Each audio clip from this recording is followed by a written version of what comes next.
a fórmulas políticas en las que la organización ha sido sustituida, en definitiva, por hiperliderazgos. Lo dejo ahí. Me gustaría esa interpretación que hay ahí en la Cloud Move y en algunos políticos españoles vinculados a la experiencia de Podemos y ahora de Sumar. Segunda cuestión, me gustaría saber cuál es la crítica que tú haces a la visión que del eurocomunismo, que de Gramsci tuvieron los eurocomunistas, pues lo has citado, pero no has desarrollado, y para los más mayores fue muy importante el poder romper con esa concepción para poder comprender a Gramsci, es decir, para acercarnos a Gramsci siquiera. Y la tercera cuestión, que desarrollaras la cuestión meridional. Me interesa saber tu opinión. No me estoy refiriendo a que la desarrolles para España, evidentemente. El pensamiento sobre la cuestión meridional en Gramsci, en una nación en construcción.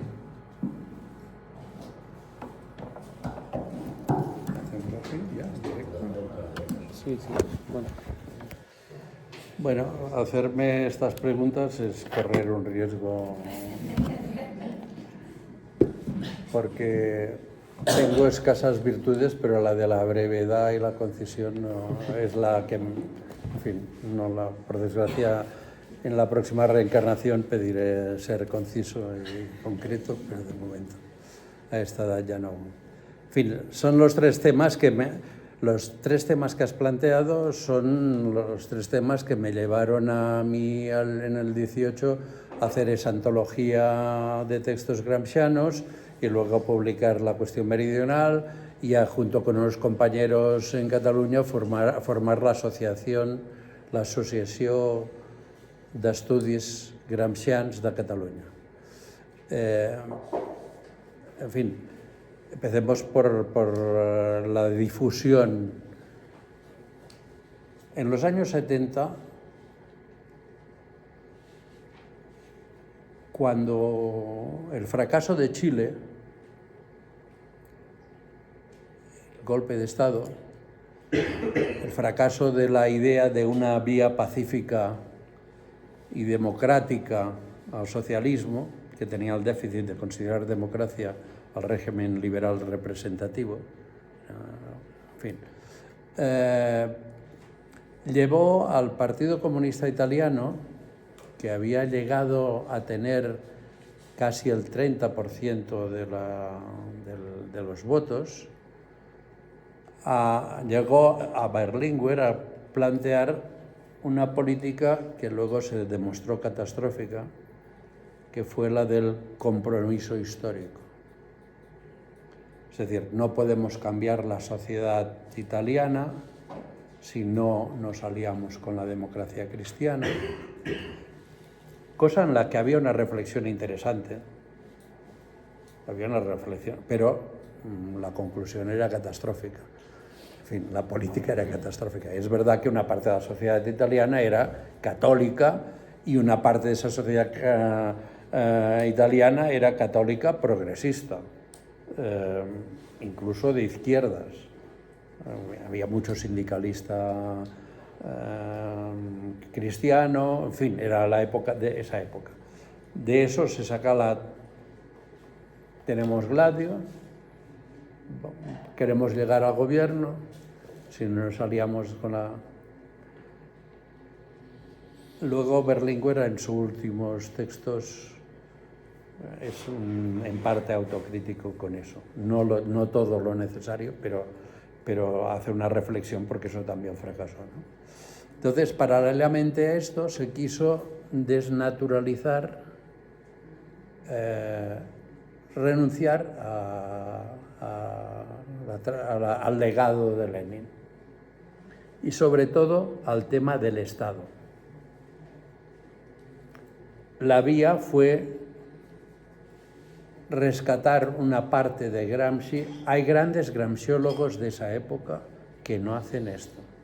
Mencionaré uno, Valentino Guerratana. ¿Vale? Hay alguno más. Pero una parte de estos gramsciólogos se dedicaron a plantear el tema de la hegemonía como si solo fuese lucha cultural, como si solo fuese el consenso. no la coerción. En España fue peor porque, claro, allí había finos estilistas, en Italia. En fin, y aquí había Carrillo. Y, bueno, aunque quede grabado lo diréis, sus secuaces.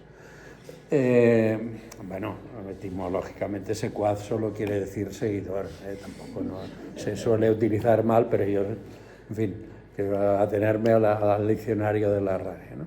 Entonces, la cosa fue, digamos, una discusión en la que Santiago Carrillo se va a los Estados Unidos y desde allí dice que el Partido Comunista de España, yo era del PSUV, en fin, que ya Lenin al armario, ¿no? O al baúl de los recuerdos, sin democracia interna, etc. Es decir, la derechización de los partidos siempre va acompañada de la ausencia de democracia interna. Eso es una ley universal. Si un partido revolucionario se va moderando y se va instalando, una de las primeras cosas que va a hacer va a ser restringir la democracia interna. Entonces, en fin, la operación aquí tuvo consecuencias terribles. Bueno, provocó la crisis del PSUV y del PC. Bueno, lo que provocó la crisis y la división no fue solamente esto, fue la derrota de la transición, la aceptación, el consenso con la operación de cambio de forma de dominación, ¿vale? Entonces, bueno, a unos cuadros que estábamos escasamente educados en un poco de Lenin, aún menos de Marx, pero yo qué sé, habíamos leído 4 cosas, de pronto se nos dice que hay un señor que se llama Gramsci que ha enviado a Marx y a Lenin y para mucha gente esto fue suficiente, porque había los comunistas de mi corriente en general hemos sido una gente excesivamente disciplinados, y cuando el líder nos decía una cosa, pues considerábamos que debía estar bien, que por algo lo decía, que para eso era tan listo, ¿no? En fin, esto tuvo unas consecuencias terribles, no solo para el PC y para el PSUV, sino para el conjunto de la izquierda, porque a veces en los otros corrientes que estaban a nuestra izquierda se pensaba, bueno, si se hunde el PC, mejor, así, pero eso, en fin, tuvo consecuencias negativas para todo. ¿Cuál es el defecto del concepto de hegemonía que usaban y que se ha usado en el proceso actual? Es ignorar la idea de Lenin y de Gramsci, que la hegemonía, diré dos cosas. Una, en el cuaderno 22, Lenin dice: la hegemonía nace en la fábrica. Atención. ¿Qué quiere decir? Nace en las relaciones de producción. Si en las relaciones de producción la burguesía es hegemónica, si tú no te imaginas que se pueda producir los productos que necesita para cubrir las necesidades de otra manera que bajo el capitalismo, ya, en fin, después todo lo demás son rótulos, ¿eh? Es retórica, es discurso. Primera idea, la hegemonía no es una cosa solo de discurso. Y segundo, la otra idea de Gramsci, la hegemonía es consenso acorazado de coerción. Es muy sintético, en los cuadernos se encuentra esto desarrollado, pero tiene los dos componentes. Es decir, si no hubiese la Guardia Civil, el Ejército, los jueces y los aparatos del Estado amenazándonos permanentemente, a una parte de gente no la iban a convencer. Es decir, que la coerción, la parte represiva del Estado y que está también tiene un papel de crear consenso. bueno, llamémoslo de otra manera, sumisión. Es decir, no se puede hacer nada, hombre, si nos atrevemos nos van a dar un palo, en fin, digamos, entonces, esta concepción de hegemonía que se usó en el eurocomunismo y que se ha usado por parte de una parte de Podemos, yo creo que hay una parte de Podemos muy sana, de gente obrera y que ha visto, en fin, no están, ya todo madurará, ¿no? Pero, en fin, que no estoy hablando de esto, hablo de los dirigentes. Esa concepción de hegemonía es una concepción que es mentirosa. El discurso nace de la praxis de la clase. El discurso sirve para crear también, para desarrollar y para crear praxis, pero el discurso no es lo que, o sea, tener la hegemonía no es ganar en un debate en un plato de televisión.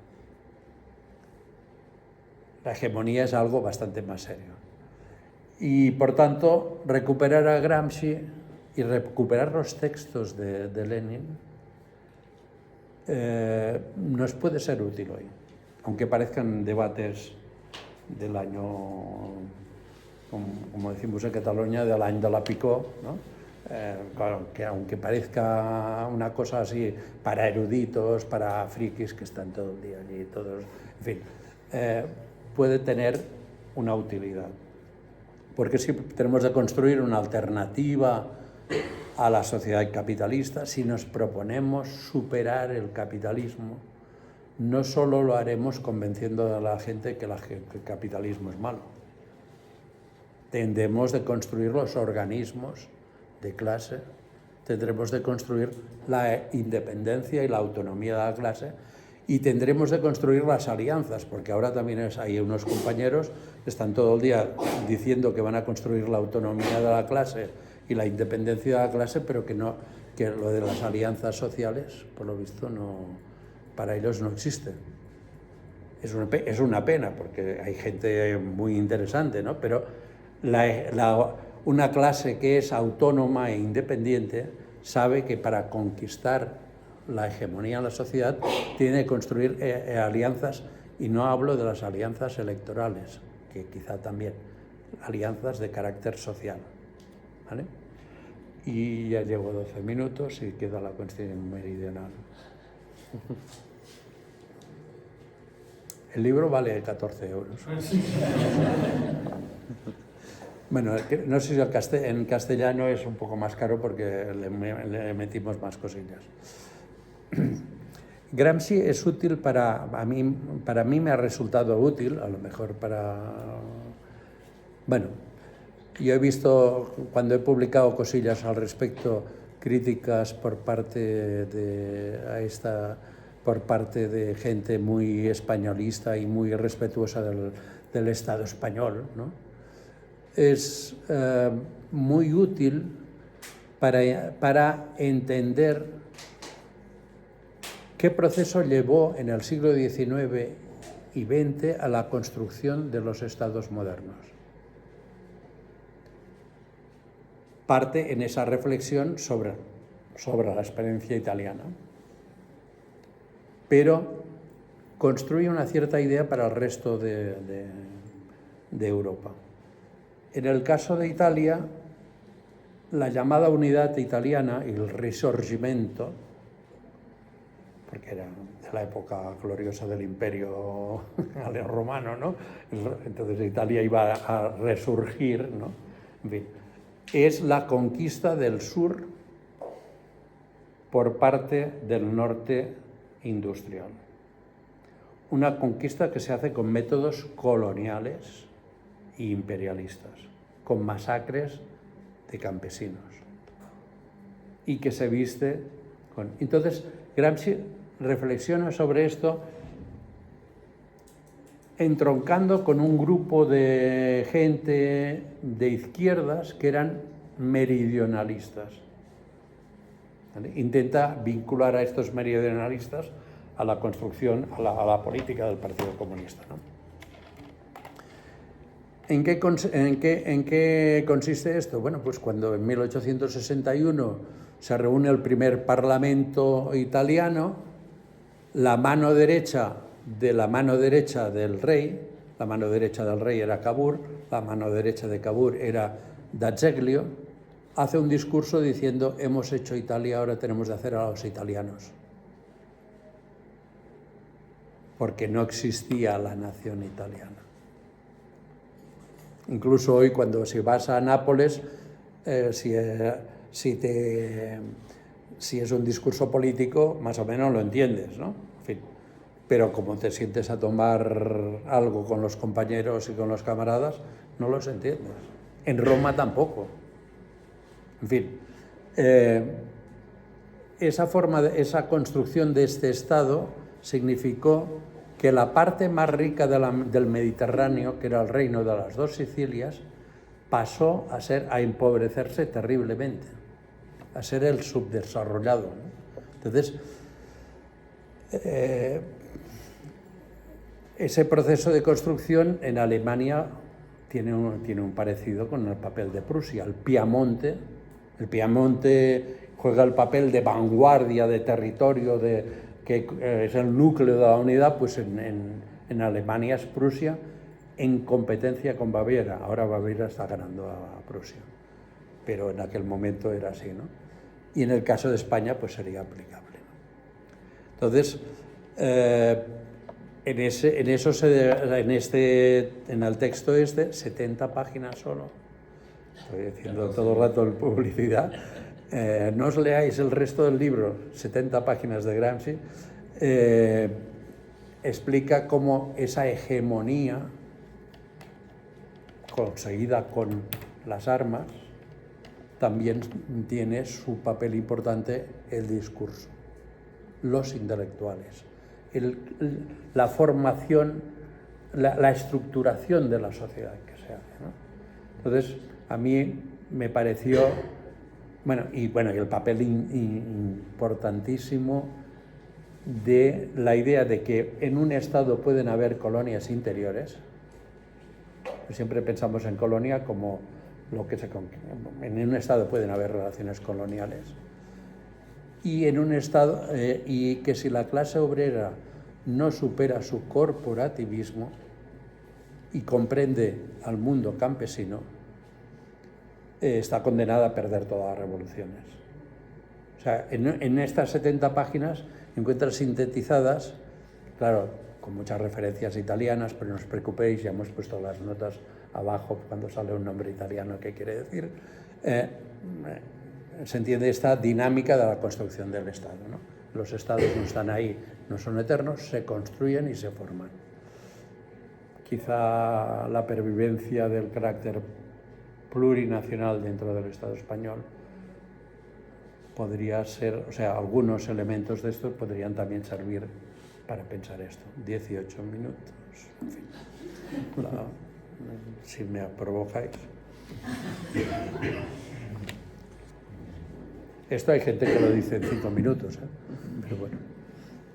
Bueno, pues muchísimas gracias, Joan, y bueno, pues realmente ya no hay tiempo para más preguntas, pero bueno, espero que aún así pues hayáis disfrutado de la charla. La verdad que de nuevo muchísimas gracias y bueno, gracias.